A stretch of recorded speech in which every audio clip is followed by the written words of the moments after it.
ఇవాళ ఇంకొక అద్భుతమైన టాపిక్ మీరు సెలెక్ట్ చేశారు. జైళ్ళు అవి సంస్కరణాలయాలా? లేదంటే మరింత తీవ్రవాదులను తయారు చేస్తున్న ఫ్యాక్టరీలా అనే ఒక అద్భుతమైన అంశం. సో, ఒకవేళ ఈ టాపిక్‌లు మనం మొదలు పెట్టదలుచుకుంటే అంటే మాకెప్పటినుంచో ఒక డౌటు. అంటే ఎన్నో ఉంటాయి జైళ్ళు, సబ్ జైళ్ళు, పెద్ద జైళ్ళు, రకరకాల జైళ్ళు ఉంటాయి కదండీ! ఈ కరడుగట్టిన ఉగ్రవాదులు, నేరస్తులు, ప్రమాదకరమైన వ్యక్తులని ఏ జైళ్ళలో వేస్తారు వాళ్ళని? ఇక్కడ మనకు భారతదేశంలో టాప్ 3లో ఉన్నటువంటి 3 జైళ్ళు. ఒకటేమో తిహార్ జైలు ఢిల్లీలో, రెండోది ఎర్రవాడ జైలు, ఇది మహారాష్ట్ర పూణేలో, మూడవది చెంచల్గూడ జైలు, ఇది నిజాం కాలం నాటిది. ఓకే. ఈ 3 చారిత్రక నేపథ్యం ఉన్నటువంటి జైళ్ళు. ఈ కరుడు కట్టినటువంటి తీవ్రవాదులు, ఉగ్రవాదులను, అత్యంత ప్రమాదకరమైనటువంటి అఫెన్సెస్ చేసేటువంటి ఖైదీలను ఈ జైళ్ళలో ఉంచుతారు. ఓకే. అయితే ఈ జైళ్ళ యొక్క ముఖ్య ఉద్దేశం ఏంటంటే, మీరు ఇందాక చెప్పినట్లు ఇంట్రొడక్షన్లో, ఇవి సంస్కరణ కేంద్రాలు. Right. At the same time నిజానికి అట్ ది సేమ్ టైం ఖైదీల భద్రతను దృష్టిలో ఉంచుకొని వాళ్ళను పరిరక్షించేటువంటి కేంద్రాలు. అట్ ది సేమ్ టైం ఇవన్నీ కూడా ఎవరైనా జైళ్లను సందర్శించాలనుకుని ఉత్సాహంతో ఉన్నటువంటి వాళ్లకు పర్యాటకంగా కూడా అనుమతిస్తారు ఈ జైళ్ళలో. ఓకే. ఈ జైళ్లకు పర్మిషన్ తీసుకొని వెళ్ళి అక్కడ ఉన్నటువంటి పరిస్థితులను అధ్యయనం చేయొచ్చు. ఒక పర్యాటక కేంద్రాలకు కూడా వీటిని తయారు చేశారు. అవునా? అంటే గతంలో కంటే ఇప్పుడు కొంత మార్పు జరిగినట్లేగా. రైట్. ఇప్పుడు తీహార్ జైలు ఉంది, చాలా ఫేమస్ అది యాక్చువల్గా. ఇంకొకటి దక్షిణాసియాలోనే నెంబర్ 1 జైలు, అంటే అతిపెద్ద జైలు అంటారు. ఏంటి దాని స్పెషాలిటీ? తీహార్ జైల్ 1957లో నిర్మాణం జరిగింది. ఓకే. ఢిల్లీలోని చాణక్యపురి నుంచి ఒక 7 కిలోమీటర్ల దూరంలో ఈ యొక్క జైలు నిర్మాణం చేసి, దీంట్లో దాని కెపాసిటీ ఒక 6,300 ఖైదీలు అయితే అంతకు మించి ఎక్కువ కెపాసిటీ ఖైదీలు అందులో ఉన్నారు. ఓకే.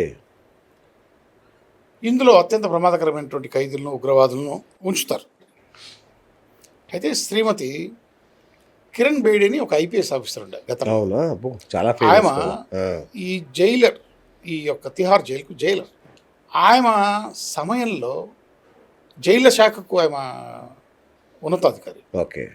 ఆమె సమయంలో అనేకమైనటువంటి సంస్కరణలు తీసుకొచ్చి ఇది తిహార్ జైలు కాదు, తిహార్ ఆశ్రమంగా దీన్ని మార్చేసింది. అనేకమైనటువంటి సంస్కరణలు ప్రవేశపెట్టింది. ఆమెకు ప్రభుత్వం కూడా చాలా అవార్డులు కూడా ఇచ్చింది. ప్రజల్లో కూడా ఆమె ఉన్నతమైనటువంటి స్థానాన్ని సంపాదించుకుంది. ఈ ఇందిరాగాంధీ హత్య కేసులో దోషులైనటువంటి వ్యక్తులను ఇక్కడే ఉరి తీశారు. ఓకే. 12 సంవత్సరాల కిందట పార్లమెంటుపై దాడి చేసినటువంటి అఫ్జల్ గురు అనేటువంటి వ్యక్తి కూడా ఇక్కడే ఉరి తీశారు. చార్లెస్ శోభరాజ్ అని ఒక పెద్ద స్మగ్లర్, ఆల్మోస్ట్ ఈ తరానికి తెలియదు. అతని జీవితాన్ని మనం ఒక పుస్తకం రాయొచ్చు, ఒక సినిమా తీయచ్చు. అస్సలు అంత గొప్ప స్మగ్లర్.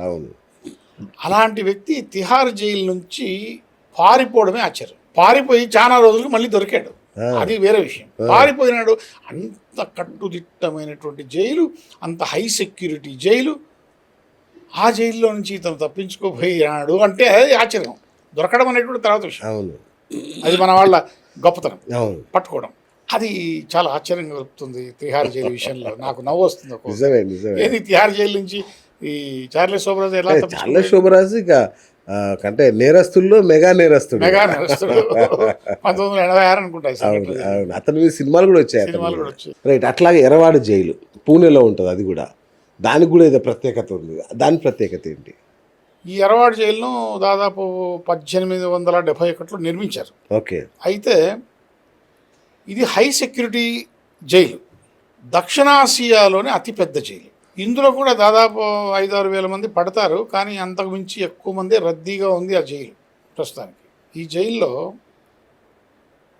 గతంలో జాతీయ నాయకులను, ముఖ్యంగా స్వాతంత్ర సమరం కోసం పోరాటం చేసినటువంటి నాయకులందరినీ ఇక్కడే బంధించేవారు.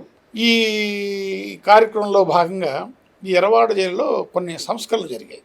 ఓకే. ఇదేంటంటే సింగపూర్కు సంబంధించినటువంటి ఒక పెద్ద స్మగ్లర్ మేజర్ పాల్, అతన్ని ఈ జైల్లో బంధించారు, శిక్షించారు, శిక్ష వేసి జైలుకు పంపారు. ఓకే. ఇతడు ఈ జైల్లో, ఈ ఎర్రవాడ జైల్లో న్యాయశాస్త్రం అభ్యసించి జైలు కార్యకర్తగా మారిపోయాడు. ఆ, మారిపోయి చాలామందిని విడిపించగలిగాడు. వా ప్రస్తుతము ఆ మేజర్ పాల్ అనేటువంటి వ్యక్తి చర్చిలో ఫాదర్గా జీవితాన్ని గడుపుతున్నాడు. అంటే మారిపోయాడు. వా అయితే ఈ జైల్లో సహయోగ ట్రస్ట్ వ్యవస్థాపకులు అయినటువంటి సరోధే అనేటువంటి వ్యక్తి మహాత్మా గాంధీ యొక్క జీవితము, ఆయన లైఫ్, ఆయనకు సంబంధించినటువంటి నడవడిక, ప్రవర్తన, ఆయన చెప్పినటువంటి అనేకమైనటువంటి కార్యక్రమాల మీద ఇక్కడ ఉన్నటువంటి ఖైదీలకు క్లాసులు తీసుకుంటాడు. ఉమ్, తీసుకొని సంవత్సరం పాటు క్లాసులు చెప్పి సంవత్సరం తర్వాత పరీక్షలు నిర్వహిస్తారు. ఓ అంటే ఇది ఎందుకు పెట్టారంటే ఖైదీలలో మార్పులు తీసుకురావాలి, గాంధీ జీవితాన్ని ఆదర్శంగా వీళ్ళు తీసుకోవాలి, అహింస ముఖ్యంగా అనేటువంటిది ఆయన మహాత్మా గాంధీ వెపన్ కాబట్టి అంతే కదా. అవును. ఆ వెపన్ను వీళ్ళకి కూడా ఈ వెపన్స్ను, ఒరిజినల్ వెపన్స్ను తొలగించేసి ఈ వెపన్ను చేతుల్లో పెట్టి బయటికి పంపించేస్తే ప్రశాంతంగా జీవిస్తారు, నేరాలు చేయకుండా బతుకుతారు, కుటుంబాలతో సంతోషంగా జీవిస్తారు అనేటువంటి ఉద్దేశంతో ఈ యొక్క కార్యక్రమాలన్నీ చేస్తూ గాంధీ సూత్రాలను బాగా పాటించేటువంటి జైలు ఏదైనా ఉందంటే ఎర్రవాడ జైలు. వావ్. మరి ఈ సబర్మతి జైలు ఏంటి? అది కూడా సబర్మతి సెంట్రల్ జైలు కూడా గాంధేయవాద పద్ధతిలో నడుస్తుందా? ఇది ఇంకా అద్భుతమైనటువంటి జైలు. ఆ, ఎందుకంటే ఈ జైలు 1895 అనుకుంటాను ఆ టైంలో నిర్మాణం చేశారు, ఎక్కడ గుజరాత్లో. ఈ జైల్లో ఉన్నటువంటి ఖైదీలను సంస్కరించడానికి ఎన్ని అద్భుతమైనటువంటి పద్ధతులను అనుసరిస్తున్నారో చాలామందికి తెలియదు. Indira Gandhi national open university, BR Ambedkar open university దూర విద్యను అందిస్తుంది ఈ ఖైదీలకు. అచ్చా. అది కాకుండా ఇస్కాన్, రామకృష్ణ మిషన్, ఆర్య సమాజ్, అలాగే art of living, um, Ramachandra mission, Ravi Shankar. ఆ, పతాంజలి యోగా ఫిట్, ఆ, గాయత్రి పరివార్, ఈ సంస్థలన్నీ కూడా అక్కడ ఖైదీలకు అనేకమైనటువంటి అభ్యాసాలు, యోగా, ఇవన్నీ నేర్పిస్తూ వాళ్ళందరినీ సంస్కరించే దిశలో అవి అక్కడ పనిచేస్తున్నాయి. ఇవి చేస్తున్నటువంటి కృషిని మనం అభినందించాలి. ఓకే. ఆ ఖైదీలు కూడా వీళ్ళందరికీ సహకరిస్తున్నారు.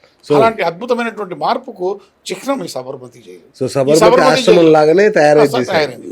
ఈ సబర్మతి జైల్లో కూడా అనేక మంది జాతీయ నాయకులను అప్పుడు ఆ కాలంలో నిర్బంధించడం జరిగింది. కానీ ఇది మాత్రము నేను ఇప్పుడు మాట్లాడినటువంటి జైలు అన్నిటికన్నా అద్భుతమైనటువంటి జైలు ఏదంటే సబర్మతి జైలు. ఎక్కడ ఉంది సార్ ఇది? గుజరాత్.